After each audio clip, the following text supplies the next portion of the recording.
Hello everyone, in today's video we'll be learning about how to use Qwen 3.7 Plus using the APIs at Qubrid. To start with, you need to be logged into your Qubrid account. Once you have logged in, you'll be able to see the dashboard. To make sure you have your credits already charged up, if you don't have credits, just feel free to add credits from this button, then choose any amount which you want. Once done, you'll be able to see the available credits from in this pack. Next up, to use the model, you need to go to and click on View All Models. And you'll be able to see Qwen 3.7 Plus is listed. It's a vision model. Just click on it and you'll be able to see that the model page opens up. The input and output tokens, the pricing is 20% off as of when we are creating this video. So you can feel free to use the discounts. It's a generous discount for a short amount of time. And to use it via APIs, you can just copy this entire API and use it into your application. Test it out whether it's working or not. You can just go to the playground and you can select the model, just go to vision category and click on Qwen 3.7 Plus. Say, and just type in any prompt which you want, which will help you understand if this model works correctly or not, and if it's working as per how you want it to work or not. It's a thinking model, so it will also think, and you can see the thinking and reasoning all in this part. You can also see the response. Once you have done this part, we have the serverless endpoints available in Python, Curl, JavaScript, and Go. What you can do is you can go ahead and you can use it into your applications as well. So just copy whichever code you want to and you can integrate it.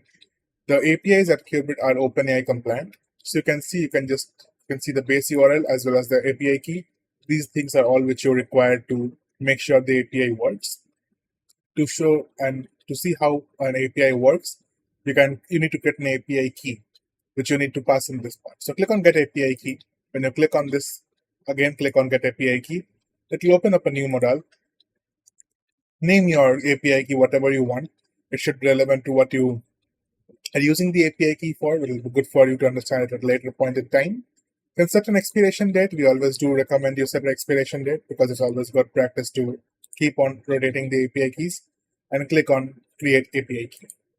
Once you have done that, you'll be able to see the entire API key has been generated. You need to copy and securely store this key because it will be displayed only once. Once you have copied and closed this button, you'll be only able to verify which API is it using the first few characters of the API key, as you can see. So just head back to your application. For us, we'll just go back to our documentation. Documentation, you can go ahead and test the entire thing out. You just paste your API key, go back to the platform, and go back to the model page. Now, once you go back to the model page, you need to copy the model string, which is this in this case. Alternatively, you can also go to the Qubrid documentation and you can copy the model string. I'll show you that in a bit. Just go ahead and paste it in this part. You can select the role as user, and you can always have a query whichever you want. You can change the max tokens, temperature, top key, and all those things. Once done, just click on send. So it will allow you to see if the API key is working or not with the API code, and you'll be able to see the response coming in just yet.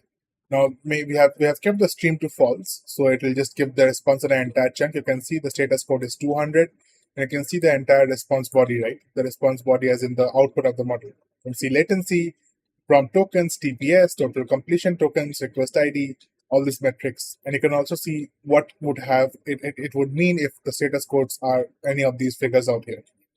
You can see the 200 example responses are working good, so we are good to go. To copy the model string, you can either go back to the platform and copy it from here, or you can go to the documentation and click on serverless models, and you can see the entire category of models. Now, it's a vision model.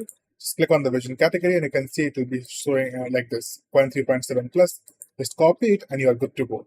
Once you're copied, just go back to the API reference and just paste it in this part, and that is it about how to use the API. There are many good use cases of Qwen 3.7 Plus. It's a vision language model by the Alibaba team. It's also falls in the Qwen 3.7 series. It has a strong multimodal perception, document intelligence, and tool integration at a lower cost than Qwen 3.7 Max.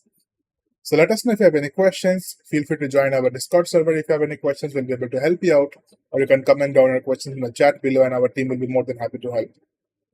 That's all for today's video. If you are here by the end of this video, make sure to like, share, and subscribe this video, and comment your thoughts in the comment section down below. Thank you for your time.